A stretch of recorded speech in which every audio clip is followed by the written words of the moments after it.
Proses penyaluran bantuan untuk masyarakat mulai diberikan sejak awal tahun 2021.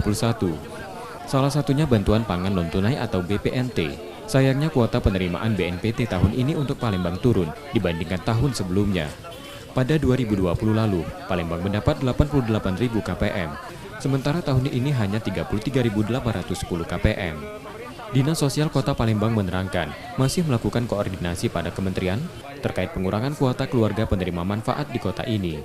Penerima manfaat di Kota Palembang ini yang dulu sebelumnya bulan Desember kita ini ya ada 88.000 KPM dan saat ini di Kota Palembang sesuai dengan data bayar menurut informasi juga dari kementerian teruntuk hanya 33.810 KPM untuk saat ini.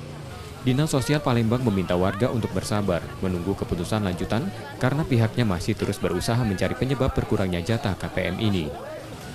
Muklas Diferensial, Kompas TV, Palembang. Apa? Keluarganya. Boleh.